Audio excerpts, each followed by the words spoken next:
dass man in der Politik eine mehr experimentelle Haltung annehmen sollte.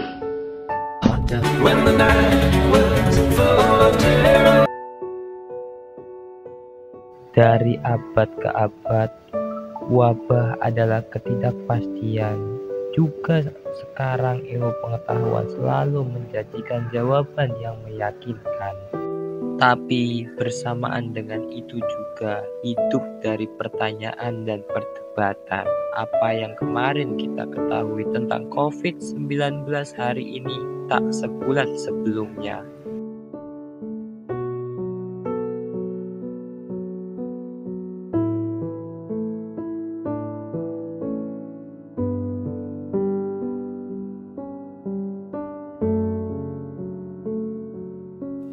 Virus yang menuntut seseorang pakar tak terdapat pada manusia 6 bulan yang lalu, kini membingungkan mereka yang bergulat mengalahkannya. Bahkan sekarang kembali diperdengarkan suara. Sekarang yang sudah marak dipropagandakan, mereka selalu bermain dengan isu kesehatan. Pandemi. Semua isu kesehatan.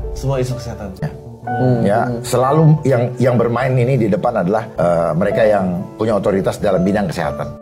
Dan itu mereka bermain, kalau tidak ada anggarannya, potong leher saya kalau mereka mau kerja. Iya, dan mereka akan selalu koordinasi, kolaborasi itu lewat lewat permainan media data yang disampaikan di media oleh orang-orang yang katanya kompeten. Tetapi sayangnya di antara mereka tidak pernah ada yang mau diskusi terbuka dengan saya. Saya bahkan ingin berdiskusi terbuka dengan Menteri Kesehatan, Budi Gunadi. Ayo, dan kenapa baru kali ini seorang Menteri Kesehatan bukan berlatar belakang kesehatan?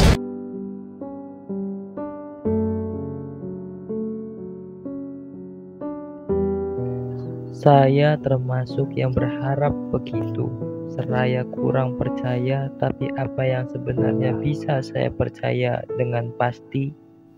Di sepanjang zaman, banyak hal berubah dalam ilmu, kata seorang dokter ahli di Boston yang dikutip Washington Post pekan lalu ketika membahas COVID-19. Teori dibikin dan dibuang, hipotesa ditarik, dicabut, lalu ia menambahkan, artinya kita sedang belajar, tak ada yang perlu baru dalam kata-kata itu. Sementara ada yang dilupakan, bahwa kita tak hidup di sepanjang zaman.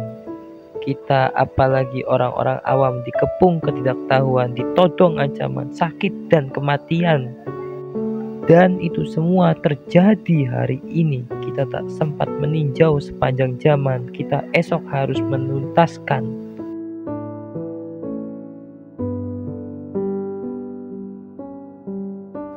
Sampai kapan kota kita ditutup? Sampai berapa lama kehidupan ekonomi dihentikan dengan korban yang tak jarang tragis seperti seorang anak perempuan India berumur 12 yang mati ketika harus berjalan kaki kembali ke kampungnya 150 km dari kota yang di lockdown dan merebut sumber hidupnya.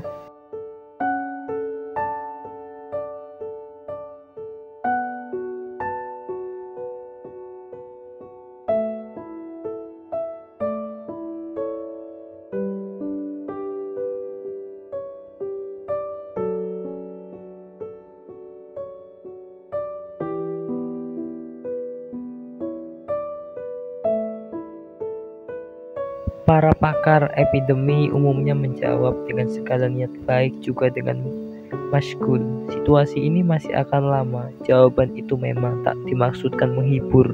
Ia menyiapkan kita agar tak punya ilusi, tapi lebih jauh mungkin akan dipersoalkan. Ketika ilmu pengetahuan belum punya kesimpulan tentang sang virus waktu yang lama, itu akan bisa mengubah rasa ketidakpastian jadi gugatan.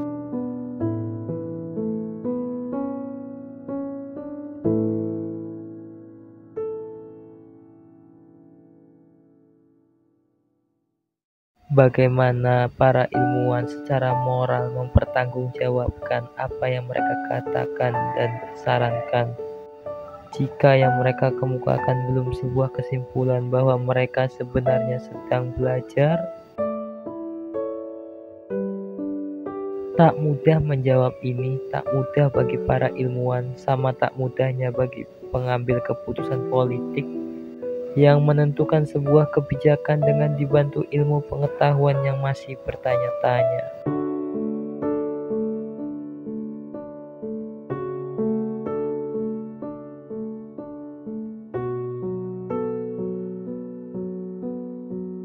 Apalagi dewasa ini mulai ada rasa cemas bahwa perlombaan riset di berbagai lembaga keilmuan yang diukur KPI, yaitu Key Performance Indicator, pelan-pelan merusak semangat keilmuan. Para ilmuwan didorong untuk mencapai hasil yang mengesankan.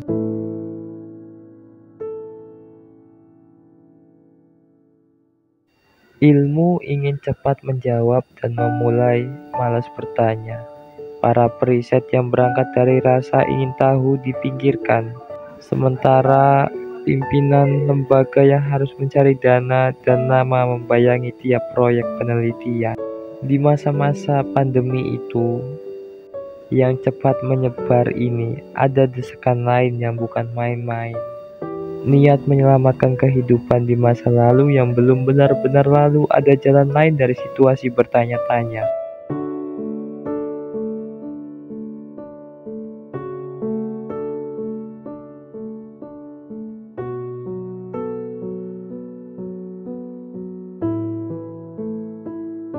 Di masa lalu yang belum benar-benar lalu, ada jalan lain dari situasi bertanya-tanya. Orang bisa menyodorkan sesuatu yang di luar dirinya. Menanggungkan cemas di pundak sendiri memang terlalu berat. Maka di Eropa selama pandemi besar abad ke-13, beberapa ribu orang Yahudi, ya mereka orang lain, dibakar hidup-hidup.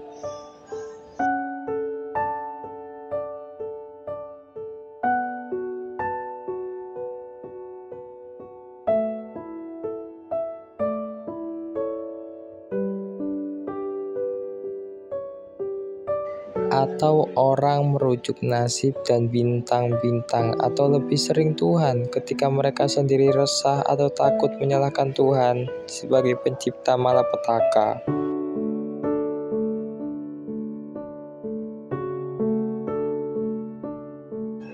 Para agamawan membangun theodice, sebuah pembelaan buat Tuhan. Tuhan yang baik dan adil tentu selalu punya alasan yang mulia.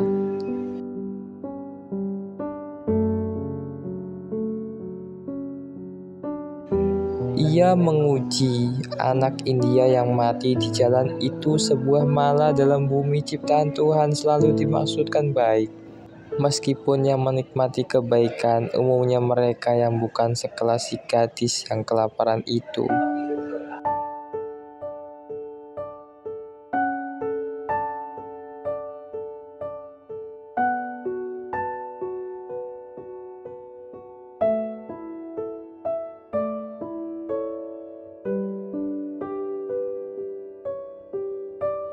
Sebenarnya, bisa juga manusia menolak menghalalkan mala yang menimpanya, menolak bahwa itu desain niat baik Tuhan.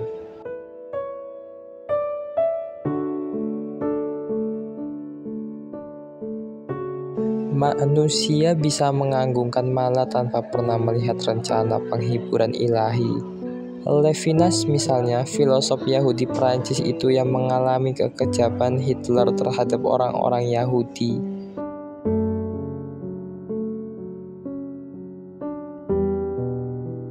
Lebih suka berbicara tentang agama yang tanpa janji, tanpa penghiburan, iman tanpa theodice.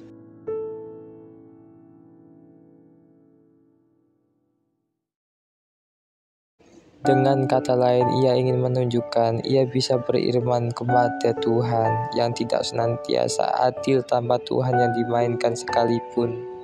Toh manusia tetap bisa jadi saksi dan pelaku kebaikan, tetap bisa mengalami keadilan sebagai ruh yang tak pernah jera membayangi dan menyeru dalam sejarah yang fana.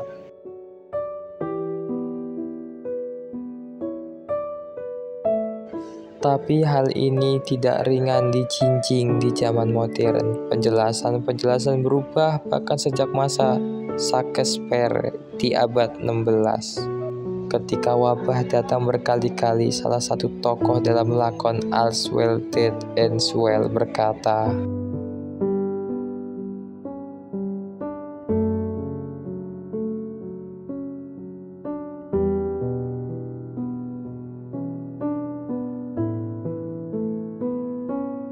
kini dikatakan mukjizat telah berlalu. Kini kita punya orang yang berfilsafat untuk membuat hal-hal yang supranatural dan tanpa sebab menjadi sesuatu yang modern dan biasa saja.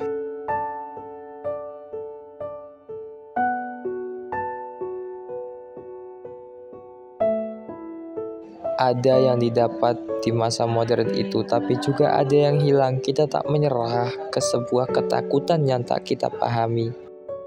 Tapi dengan itu kita meremehkan rasa ngeri, berlindung dalam sesuatu yang seakan-akan pengetahuan.